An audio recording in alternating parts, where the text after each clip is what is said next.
Marcos Duval, o senador Marcos Duval, foi eleito em 2018 no Espírito Santo, depois de uma longa temporada nos Estados Unidos, onde ele fez uma carreira que, segundo ele próprio diz, bem sucedida, conseguiu prestar serviços para a SWAT de um município norte-americano. Isso é importante ficar claro, a SWAT não é uma força nacional, como é o FBI ou a CIA. A SWAT é uma força especial municipal, porque os municípios, eles não têm guarda municipal por aqui, como aqui.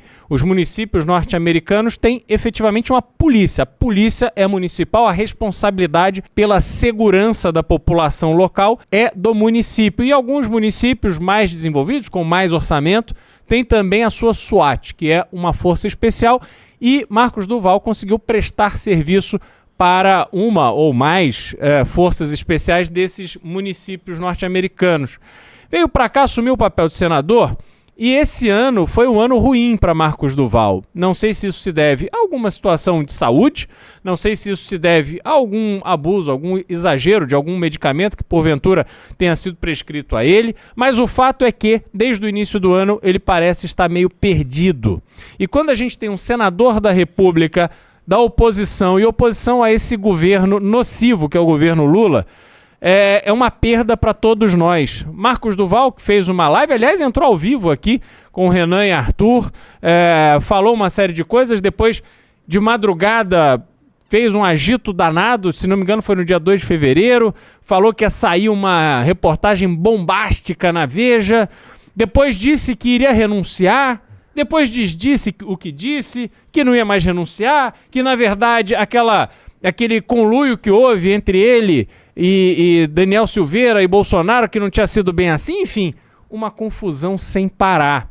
E o último capítulo dessa confusão se deu justamente ontem, quando o Supremo Tribunal Federal, atendendo um pedido da Justiça Federal, autoriza busca e apreensão no gabinete do Marcos Duval, na sua residência, enfim, foram 3 endereços onde a Polícia Federal foi, e o Supremo Tribunal Federal recusou um pedido de prisão, tinha até pedido de prisão contra Marcos Duval. E aí ele resolveu falar, deu uma entrevista.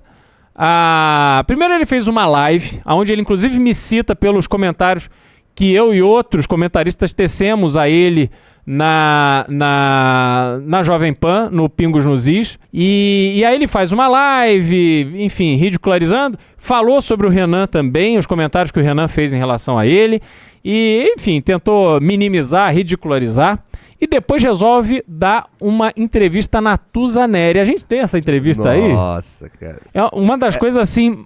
O pessoal já viu, mas vale a pena ver de novo. É um vale momento assim de vergonha alheia. Porque assim, tá falando com uma repórter experiente, pô. Natuza, ela tem estrada, ela não não se deixa facilmente levar por qualquer conversa. Você sabe o que ele citou você? Eu queria muito saber o que ele Então, tinha é porque falado de tava você. no Instagram dele, várias pessoas... Ele pediu pra me marcar a mim, o Pavinato, o Cláudio Dantas, mas agora as redes dele foram bloqueadas, então ficou pouco tempo no ar. Mas ele mostrou o vídeo do que eu falei sobre ele, do que o Dantas falou sobre ele, que o Pavinato falou e o que o Renan falou. Ele mostra o vídeo e depois ele vai responder. Mas aí as redes saíram do ar. Porque assim, a última vez que ele atacou a gente e teve resposta, nossa, deu muito ruim pra ele, né? Ah, sim. Publicamente, sem ser Vamos lá. perguntado por ninguém, o senhor disse... O senhor não estava sendo perguntado. O senhor se ofereceu a dar a versão de que ficou bravo quando Bolsonaro tentou lhe coagir, palavras suas, a dar um golpe de Estado. Quando o senhor fica de frente para um policial, o senhor muda a versão e protege Bolsonaro. Mas eu queria saber o que aconteceu com a primeira versão. O senhor mentiu, o senhor se esqueceu, teve um apagão de memória, o senhor deu deliberadamente mesmo versões diferentes para confundir. O que aconteceu, senador? Porque a primeira fala não combina com as outras. Aliás, elas não combinam entre si. Nesse ponto, o ministro tem razão. Então, vamos lá. O que o ministro fala é como se eu tivesse dado depoimento na Polícia Federal de versões diferentes. Então, vamos esclarecer isso. Mas o senhor entende que são duas versões, né? O senhor entende que a versão que o senhor deu à Polícia Federal e essa que eu acabei de rememorar para o senhor são absolutamente opostas. Não, deixa eu explicar. Acho que está tendo uma confusão. O que eu utilizei, isso tem no nosso meio chamado persuasão. Desde a Segunda Guerra Mundial é usado isso. Acho que essa técnica de persuasão não deu certo. Ele não conseguiu persuadir o Alexandre de Moraes. Né? Eu já vi esse vídeo umas 50 vezes, eu continuo rindo desse vídeo. E o que deixa mais patético ainda, Beraldo, se você reparar bem, o óculos dele tá torto. Deixa tudo mais patético ainda a cena, cara. Vamos ver. Da imprensa para mandar algumas mensagens que eu precisava mandar, que era para os ministros, que eu já tinha acesso ao documento e já sabia quem seriam os culpados. Não entendi nada, senador. Eu não entendi nada. O que persuasão tem a ver com isso? Eu fiz uma pergunta muito objetiva, senador. Se o senhor puder responder, o senhor mentiu ou não mentiu? Só isso, na primeira versão? Espera um pouquinho. Deixa eu falar uma coisa. É importante entender. A versão dada na Polícia Federal é a versão que o verdadeira e com detalhes até da roupa que todo mundo estava usando. Ponto. Depois daquilo ali, não falei mais. O que foi dito para a imprensa não era nada oficial. Então o senhor mentiu, quando falou à imprensa. Não era oficial. Não. Para a imprensa, eu usei a estratégia da persuasão. Então eu posso mandar para vocês documentos sobre isso. Documentos sobre persuasão. Não precisa me ensinar o que é persuasão. Nossa. Até porque eu entendo bem o que é persuasão e entendo bem de mentira também. Toma! O senhor está dizendo que usa a imprensa para mentir. Como é que eu vou acreditar que o senhor está falando a verdade agora? O adjetivo pode ser dado de várias formas, não tem problema. O que é verdade, o que importa aqui é que no depoimento da Polícia Federal, que foi o depoimento oficial, lá está a verdade plena e absoluta. Então, não foi dado outras versões, porque deu a entender na divulgação do ministro que depois do meu depoimento na Polícia Federal, eu dei outros depoimentos na Polícia Federal se contradizendo. Não é verdade. Eu dei apenas um único depoimento e dali encerrou, até as entrevistas eu não dava mais. É impressionante porque, como eu falava, a gente tem uma missão muito dura, né? A CPMI do 8 de janeiro deixou isso muito claro. As pessoas que estão ali, pelo lado do governo, elas são extremamente experientes. Elas sabem exatamente o que elas precisam fazer. Elas sabem como impedir que a oposição avance. E por que elas sabem isso? Porque o PT, a esquerda, os partidos de esquerda tiveram que enfrentar CPIs muito duras, né? O governo Lula passou pelo mensalão, a gente teve o Petrolão, teve Lava Jato, enfim, teve tanta coisa que aconteceu, fora outras que tiveram menos relevância assim, de cobertura, mas também tinham temas extremamente importantes. Então, os governistas que estão ali, eles sabem exatamente o que eles precisam fazer. E a oposição, que é representada com uma boa parcela de parlamentares inexperientes ainda nesse universo, está se atrapalhando.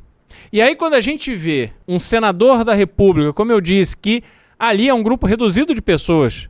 Se ele está nessa comissão, ele precisa ter um desempenho muito acima da média para que a oposição conquiste vitórias, conquiste avanços e impeça que a narrativa do governo prevaleça. Só que Marcos Duval claramente não está bem. Quer dizer, ele não pode ir a uma emissora de grande repercussão como a Globo News, e dizer, olha, eu não menti, é uma técnica de persuasão, se você quiser eu te mando um documento a respeito. Que conversa é essa? Que conversa é essa? Entendeu? Então, assim, e outra coisa, nem era o momento de ficar dando entrevista, tinha que estar focado ali na sua defesa, entender o que estava acontecendo com ele, porque, obviamente, quando chega alguém e faz uma busca e apreensão, leva tudo. Não é possível que não tenha nada que foi levado que não preocupe, né? Porque, e não estou falando coisas ilegais ou ilícitas, mas coisas pessoais, né? Dele, da esposa, da família, enfim, coisas que ele não quer que outros coloquem a mão ou vejam. E você tá ali focado, você acabou de sofrer uma operação da Polícia Federal, sua prisão foi pedida.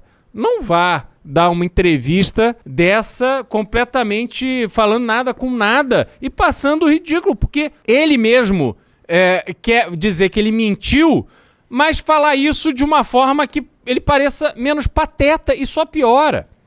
Então, este tipo de demonstração que nos dá Marcos Duval nos faz acender esse alerta. E esse alerta é essencial para que haja um chacoalhão na oposição que está ali no Congresso. Não é possível. A gente tem Carlos Jordi, líder da oposição, tentando se superar, tentando fazer um trabalho. Você tem o Ricardo Salles e o Kim Kataguiri na CPI do MST, que é a CPI que pode dar o maior resultado concreto dentre as CPIs que estão em andamento no Congresso hoje, mas isso é muito pouco, até porque essa atuação é uma atuação isolada. A CPMI do 8 de janeiro é aquela que tem maior repercussão, maior cobertura da mídia, que o governo está mais atento porque o governo tem culpa no cartório.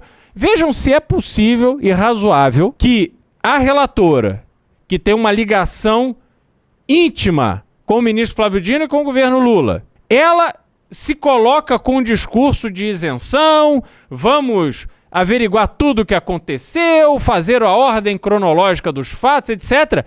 E aí, na hora que chega para votar a convocação do G. Dias, que claramente tem um papel de altíssima relevância naqueles acontecimentos, o requerimento é negado e continua o governo fazendo prevalecer a narrativa deles. Isso não existe. Como é que você vai investigar o que de fato aconteceu ali no 8 de janeiro se você não ouve o ministro responsável pela segurança do Palácio do Planalto? Alguém que aparece em imagens vergonhosas, recebendo os invasores, dando aguinha, tapinha nas costas, caminhando, que nem barata tonta pra lá e pra cá. Como é que esse sujeito não foi convocado? Quer dizer, que investigação séria pode acontecer se não houver um interrogatório do Gonçalves Dias? Flávio Dino, a mesma coisa. Tem que ouvir não só o Flávio Dino e o G. Dias, como tem que ouvir Zé Múcio. Tem muita gente do governo que precisa ser ouvida. E tem que ouvir não só os chefões, tem que ouvir a base. Aliás, os chefões vão ser deixados para o final. Tem que ouvir a base. Aqueles que estavam ali, os funcionários que estavam ali trabalhando. Chefe da segurança, pega algumas figuras que estavam ali de plantão. Qual foi a orientação que você recebeu? Você sabia que havia risco de invasão? O que você achou do contingente que estava ali, que era reduzido, num final de semana em que o governo havia sido informado de que haveria risco de invasão na Praça dos Três Poderes? E aí você vai construindo de baixo para cima toda a engrenagem que levou à invasão e a depredação dos prédios públicos ali na Praça dos Três Poderes. Porque não é possível que o governo deite e role da forma que eles estão fazendo, alimentando uma tese que simplesmente não se sustenta, e a gente vai falar disso daqui a pouco, porque saíram aí informações sobre o conteúdo encontrado no celular do Mauro Cid. Então a gente vai ter que fazer uma conexão ampla de todos esses assuntos para a gente dissecar ali o que estava em jogo, o que estava acontecendo, quais eram os riscos que a democracia brasileira estava sofrendo diante daquele episódio, diante de tantas coisas que aconteceram desde o segundo turno das eleições. Mas vamos falar disso daqui a pouco. Júnior, vamos... Sr. Beral, tenho notícias novas aqui pra você. Tem notícias novas? É que assim, na verdade, tá falando do Marcos Duval, eu já parei de ficar brabo com o Marcos Duval desde quando ele mostrou aquele calendário da BIM e falou que ele era um relatório. Desde então eu só me divirto com ele. Eu sei que toda vez que sair alguma coisa dele vai ser uma coisa que eu vou dar risada. Mas o Marcos Duval, ele passou a linha de você ficar irritado. Porque ele claramente não tá bem. Enfim, espero que encontre ajuda e possa se recuperar. Mas as coisas que ele tem feito realmente ultrapassam ali e entram no campo da graça. Parece piada. É uma coisa impressionante. E a gente dá risada. Eu queria ser assim superior que nem você, esperando que ele melhore. Eu não. Eu quero que ele continue assim, porque eu quero dar muito mais risada que esse cara. Olha só, deixa eu te mostrar isso aqui. Isso acabou de sair. Uhum. Governistas estudam pedido de afastamento de Marcos Duval da CPMI do 8 de janeiro. Que, assim, eu acho que é o básico, né? Uhum. Depois e tudo que ele causou. Mas, deixa eu te mostrar isso aqui também. Acabou de sair. Isso aqui é breaking news. Ixi. Olha isso. Ixi. Olha a repercussão de um cara idiota como esse. Ixi.